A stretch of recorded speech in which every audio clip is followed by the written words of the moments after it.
বিরাট কোহলি ও রোহিত শর্মার ওয়ানডে ভবিষ্যৎ অনিশ্চিত বলে ইঙ্গিত দিলেন গৌতম গম্ভীর।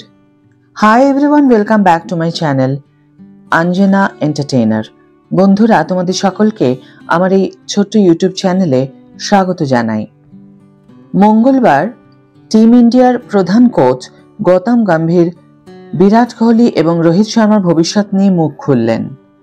কোহলি এবং শর্মা দুজনেই এখন টেস্ট এবং টি-20 থেকে অবসর নিয়েছেন। ভারতীয় গ্রেটদের জন্য ওয়ানডে ক্রিকেটই একমাত্র আন্তর্জাতিক ফরম্যাট। এই জুটির লক্ষ্য 2027 সালের শোপিস টুর্নামেন্টে চূড়ান্ত সাফল্য অর্জন করা, যা দক্ষিণ আফ্রিকায় অনুষ্ঠিত হবে। 24 মাসের মধ্যে এই জুটি সম্ভাব্য সোয়ানসংয়ের জন্য দৌড়ে থাকবে কিনা এমন প্রশ্নের জবাবে গম্ভীর বলেন, 50 ওভারের বিশ্বকাপ এখনো 2.5 বছর দূরে। আমি মনে করি বর্তমানের সাথে তাল মিলিয়ে চলা খুবই গুরুত্বপূর্ণ। এটা খুবই গুরুত্বপূর্ণ। অবশ্যই তারা ভালো খেলোয়াড় এবং অস্ট্রেলিয়ায় তাদের অভিজ্ঞতা মূল্যবান হবে। আশা করি এই দুই খেলোয়াড়ের একটি সফল সফর হবে এবং আরো গুরুত্বপূর্ণ বিষয় হলো একটি দল হিসাবে আমাদের একটি সফল সিরিজ হবে। কোহলি এবং শর্মা ভারতের 15 সদস্যের ওয়ানডে দলের অংশ, যারা 19, 23 এবং 25 অক্টোবর পার্থ, অ্যাডিলেড এবং সিডনিতে অস্ট্রেলিয়ার বিপক্ষে 3টে ম্যাচে মুখোমুখি হবে। এই দলটির নেতৃত্ব দেবেন সদ্য নিযুক্ত টেস্ট অধিনায়ক শুভমান গিল, যিনি এই সিরিজে প্রথমবারের মতো 50 ওভারের দলের পূর্ণকালীন দায়িত্ব নেবেন। এর আগে ওপেনার কেএল রাহুলের অপরাজিত 58 রানের ইনিংসে মঙ্গলবার দ্বিতীয় টেস্টে ওয়েস্ট ইন্ডিজকে 7 উইকেটে হারিয়ে সিরিজ 2-0 ব্যবধানে জয়লাভ করে ভারত।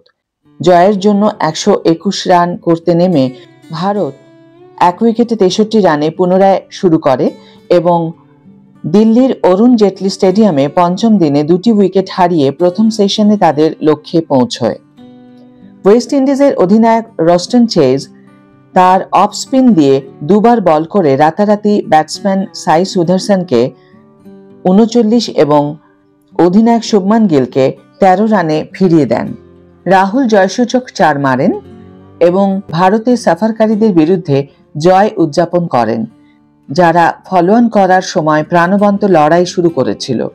ভারতের বাঁহাতি wrist spinner Kuldeep Yadav 8 wicket নিয়ে ম্যাচটি ফিরিয়ে দেন, যার মধ্যে ওয়েস্ট ইন্ডিজের প্রথম ইনিংসে 5 উইকেটে 82 রান ছিল।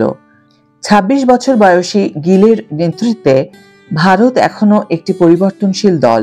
রোহিত শর্মা এবং বিরাট কোহলির অবসরের পর গিলের ভারত প্রথম টেস্টে ইনিংস এবং 140 রানে জিতেছে। জুন আগস্টে ইংল্যান্ডে 5 ম্যাচের টেস্ট সিরিজে রোমাঞ্চকর 2-2 ড্র করেছে। আজকের ভিডিও এখানে শেষ করছি বন্ধুরা। ভিডিওটি যদি ভালো লেগে থাকে তাহলে অবশ্যই একটি ছোট্ট করে লাইক দিও, শেয়ার করো বন্ধুদের সাথে, কমেন্ট করে জানিও তোমাদের মতামত। যারা এখনো আমার চ্যানেলটিকে সাবস্ক্রাইব করোনি তারা অবশ্যই চ্যানেলটিকে সাবস্ক্রাইব করে আমার পাশে থেকো, আর যারা অলরেডি সাবস্ক্রাইব করে দিয়েছো তাদের জন্য আমার অনেক ভালোবাসা এবং অনেক ধন্যবাদ। আজ তাহলে বিদায় বন্ধু, দেখা হবে পরের ভিডিওতে। ভালো থেকো, সুস্থ থেকো, সঙ্গে থেকো।